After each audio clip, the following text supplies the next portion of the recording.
And this is in Matthew 6:13, and it says, "And lead us not into temptation, but deliver us from evil."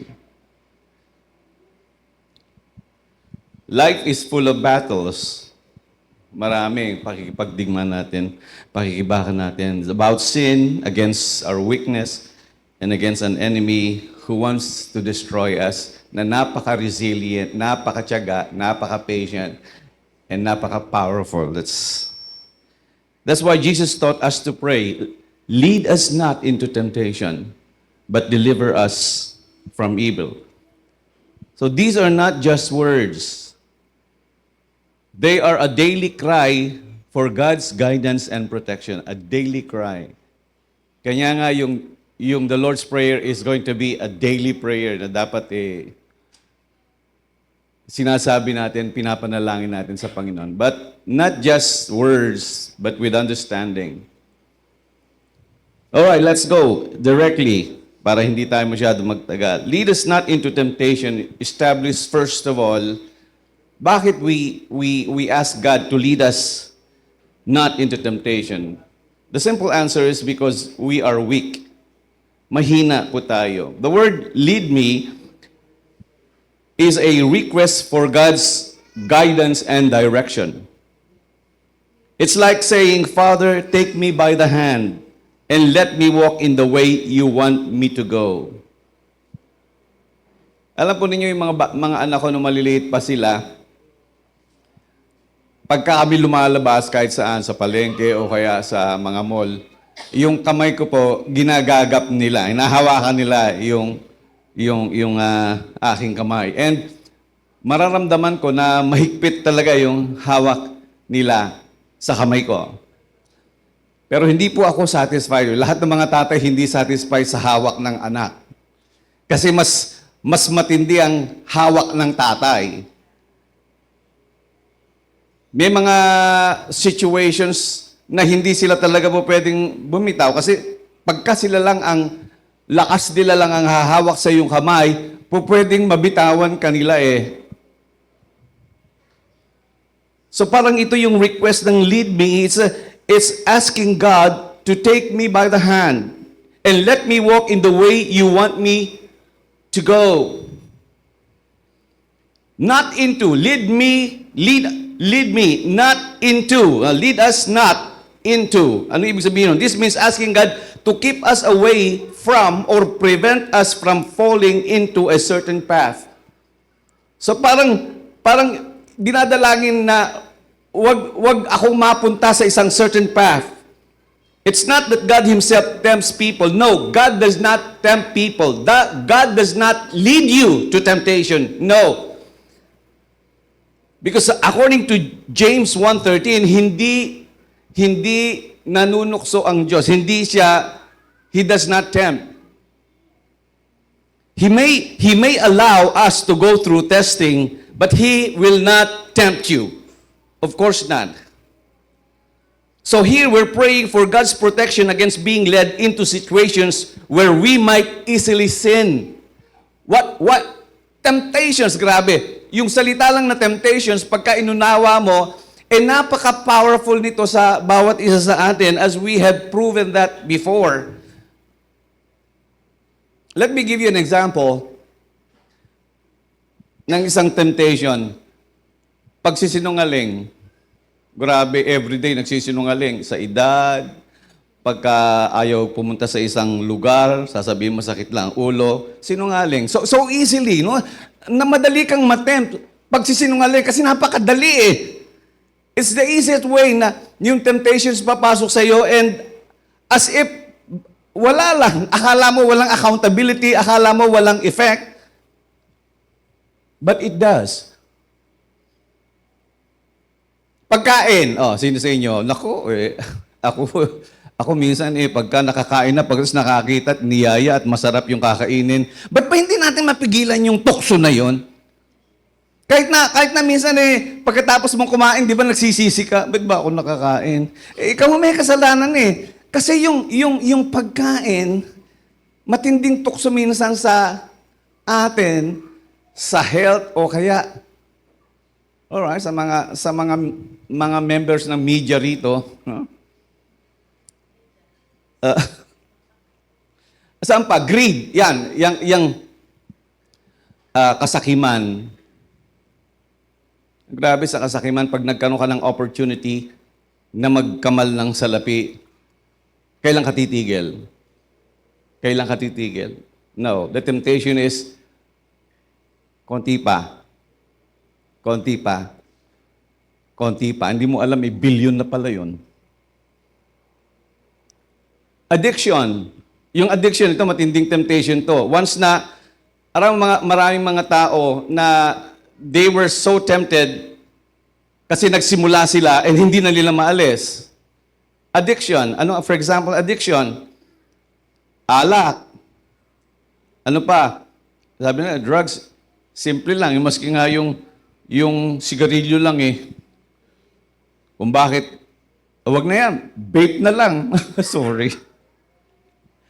Basta anything na addiction. Or yung iba, mga lalaki, mga kabataan, tandaan nyo to. Ito, nakaka-addict talaga to. Sa lahat ng mga lalaki, I don't know kung babae na pornography. Ang computer pa naman natin nagpa-pop up based sa mga gusto mong panoorin. So once na nagkaroon ka ng minsan na nag-search ka sa computer mo or sa internet ng about pornography, hindi na aalis, hindi ka natatantanan ng lahat ng mga magpa-pop up sa computer mo. And then, nakikita mo, nasasayahan ka, nagagandahan ka. Those are all temptations. Napakarami that will lead you to sin. So, temptation is a situation. This refers to situations, desire, or test that will try to pull us away from God and towards sin. So, ihihiwalay ka talaga yun sa Diyos. And so, ang prayer natin establishes our weakness na parang, Lord, lead us not into temptations. Lead us not. Kanya pala, napakatindi pala ng importance na dapat tatandaan niyo yung sinabi ni David sa Psalms 23. Look at this, this is Psalms 23. Saan kayo kinumpare? Saan tayo kinumpare? Of course, sa ship. Pero yung ship na yon, may mga ship na matatalino siguro, gaya lalo yung mga nandun sa Alps, yung mga tumutulay dun sa mga 90 degrees na mountain. Pero may mga ship, kayo po mga ship na na hindi alam mag-isa. Kaya nga sabi ni David is, the Lord is my shepherd. The Lord is my shepherd. Ang kagandahan nito, when you receive the Lord Jesus Christ as Savior and Lord, He becomes your shepherd. And anong gagawin sa iyo ng Panginoong Jesucristo? Ang sabi ito, the Lord is my shepherd, I shall not want. He maketh me to lie down in green pastures. He leadeth, that's the word. He leadeth me beside the still waters. He restores my soul. He leadeth me in the path of righteousness for His name's sake. And then yung from forth, yeah, though I walk through the valley of the shadows of death, I will fear no evil. Why? Because thou art with me. Thou art with me. I will hold in your hands. I will hold in your hands, but please hold me more. Lead us not into temptation. Now the second praise is, deliver us from evil. The first describes our weakness, the second describes our enemy. The word deliver me means to rescue me, to save me, to snatch me away from danger. That's how it is. It shows our dependence on God's power because we cannot escape sin, Satan, or life's danger for ourselves. We cannot. And so it's a plea of rescue, save, and to be snatched away. It's like crying out, Lord, pull me out, protect me, rescue me when I cannot help myself.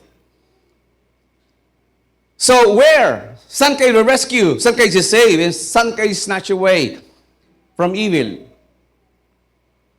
This means, ano ba ibig sabihin ng evil?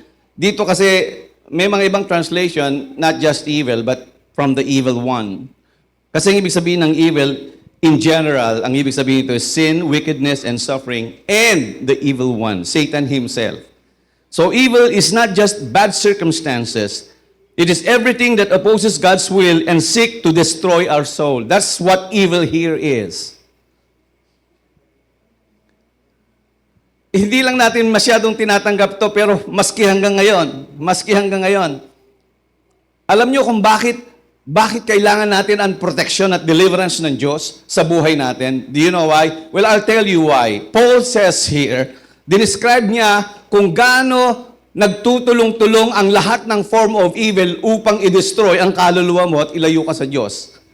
Alright? This is found in Ephesians 2. Let's just have a fast view of this verse.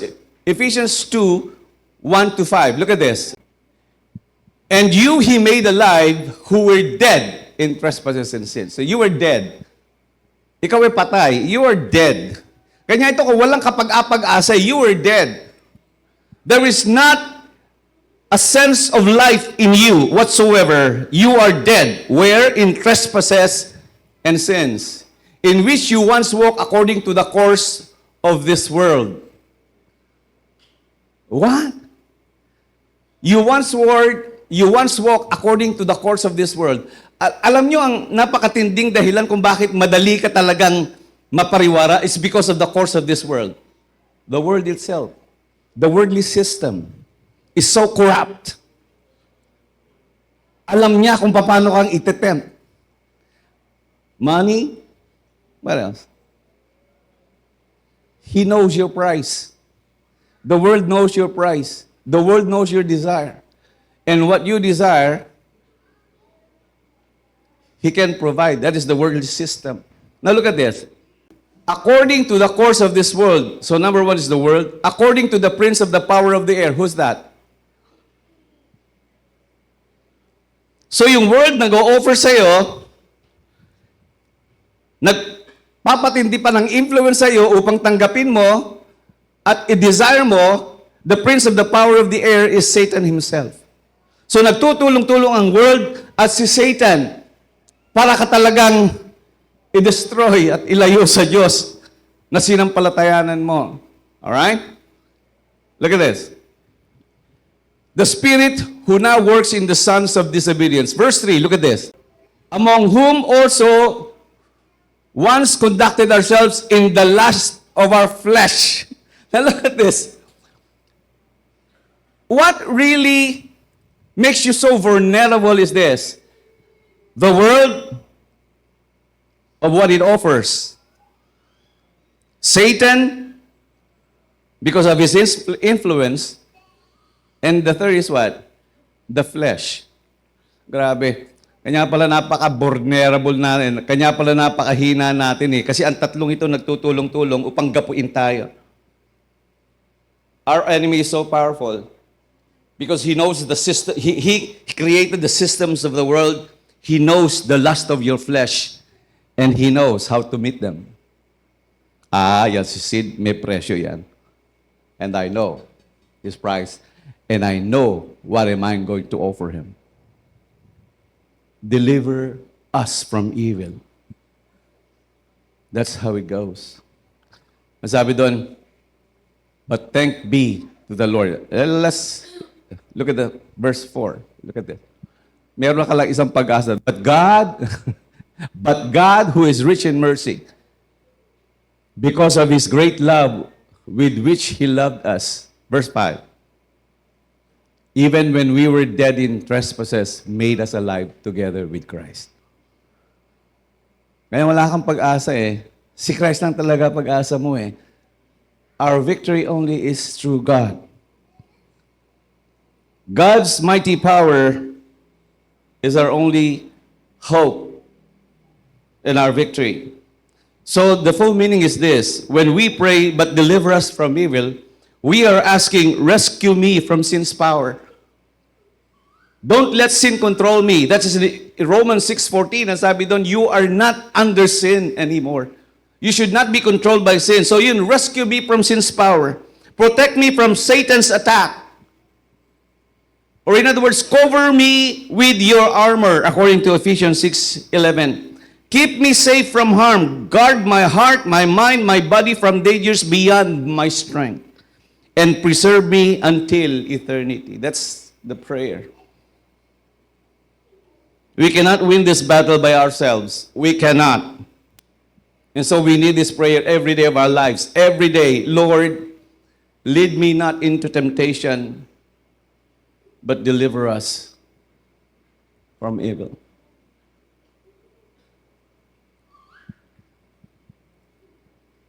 Si Paul alam niyo yung story ni Paul. Sabi ni Paul, because of the great surpassing abundance in revelations, siya daw ay binigyan ng tinik sa laman. He was given the thorn in the flesh. A messenger of Satan to buffet him, to torment him, to harass him. Hinaharas siya. Every time na nag-aaral siya ng salita ng Diyos, he is being harassed. Sinisira yung concentration niya, sinisira lahat. And napakaganda ng ministeryo ni Paul. Ginagawa lahat ng messenger of Satan na yun lahat para sirain ang kaisipan ni Paul habang nagsusulat ng, in fact, pinakamaraming niyang sinulat sa banal na kasulatan, pero merong gumugulo sa kanya every day. Every day. Siguro kung wala yon, mas maraming sinulat si Paul. Pero dahilan sa meron nun, ito lang ang naisulat niya, 1/3 ng New Testament. And he said, 3 beses kong ipinanalangin sa Diyos na alisin ito. Alisin ito sa akin. Alisin. 3 times. Pero hindi tinanggal ng Diyos. Hindi. I'd like you to focus this. Ito na yung sagot sa kanya na 3 beses niyang pinapanalangin, Lord. And he said to me, so maybe there's a way, sapagkat wala pang ebanghelyo nung araw, wala pang salita ng Diyos sa New Testament, and somehow God speaks to him, I don't know, in vision or in whisper or in dreams, but here is the answer of God. Look at this. And he said to me, my grace is sufficient for you. My strength is made perfect in weakness. Sa ibang translation, mas maganda yun. All you need is my grace. Because my grace is made perfect in your weakness. Every time na nababasa ko tong punto ng sagot na to, yung power daw ng Diyos is made perfect in weakness. Do you understand that? Kanya, kung kayo, itatry nyo sa pamagitan ng strength nyo, i-overcome ang temptation and evil sa ibabaw ng lupang ito, you will never make it. Why? Kasi, ang talagang pagsuko sa Diyos is what? Is surrender. It's admitting the fact that there is nothing you can do to overcome evil. Why? Kasi hindi pala yung strength mo ang gagamitin ng Diyos para i-overcome. Your weakness. Your weakness. Because His strength is made perfect in weakness. So not until a person admitted before God that he is this so weak before God, you will never ever be perfected. There will never be strength. The strength of God is made perfect in weakness. Grabe yan. So itong sa Paul, nang marinig niya yung sagot ng Diyos, ano pa bang laban nung temptations na ginagawa nung messenger ni Satan sa thorn in the flesh niya is nothing.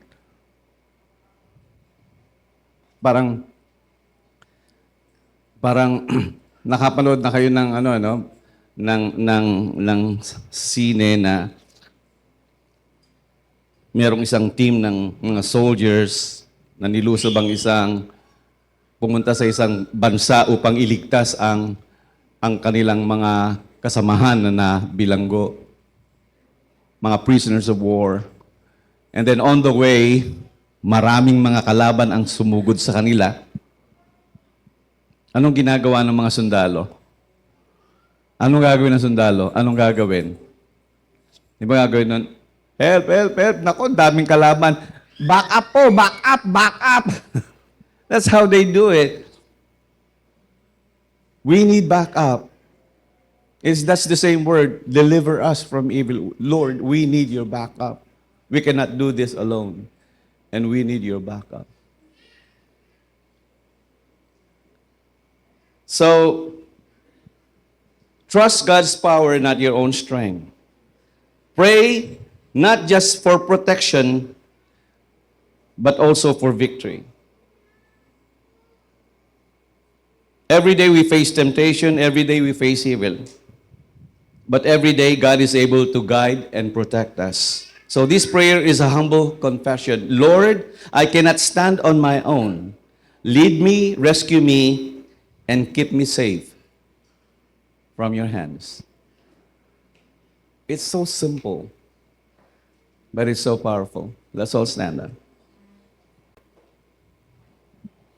Ama, Ama naming nasa langit, salamat dahil kahit gaano kami kaliit, inimbitahan mo po kaming lumapit sa iyo. Hindi bilang mga estranghero, kundi bilang isang anak. Ikaw ang Diyos na banal. Pero tinawag mo kaming mga anak mo. Kaya ngayon itinataas namin ang pangalan mo, ang kabanal-banalan mong pangalan. Walang ibang karapat dapat sambahin kundi ikaw lamang. Panginoon,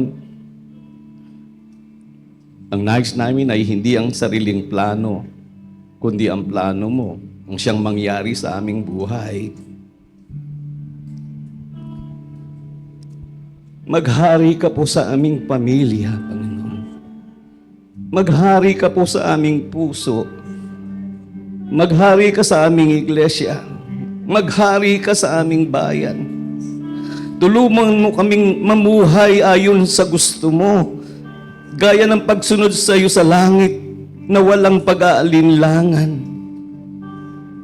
O Ama, ikaw ang tanging pinagbumulan ng aming kailangan. Kaya sa araw na ito, nagtitiwala kami sa iyo. Ibigay mo po ang pagkain para sa aming katawan, ang kalakasan para sa aming gawain, ang kapayapaan para sa aming isipan, at ang pag-asa para sa aming mga pusong madalas manghina. Turuan mo po kaming makontento sa kung ano ang ibinibigay mo sa amin. At huwag kaming mag-alala sa bukas, dahil hawak mo ang lahat. Hawak mo ang lahat. Patawarin mo po kami sa lahat ng aming kasalanan, sa mga maling salita, maling gawa, at maling isip na nakakasakit sa iyo.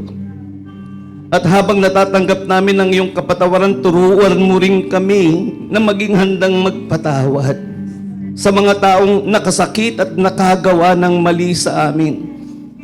Ayaw naming maging bihag ng pait at galit. Kaya pinalaya namin sila gaya ng pagpapalaya mo sa amin. O Ama, kilala mo ang aming kahinaan. Alam mong madali kaming matukso at madapa. Kaya hinihiling namin sa iyo, ilayo mo kami sa mga sitwasyong maglalayo sa amin sa iyo.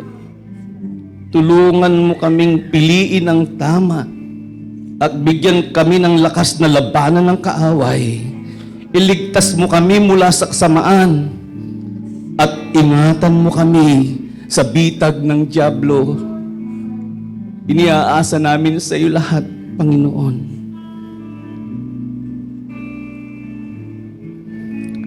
Dahil sa katapusan ng lahat, ikaw lang ang hari, ikaw lang ang makapangyarihan, at sa iyo lang ang lahat ng papuri at kaluwalhatian, ngayon at magpakailanman. Amen. Amen.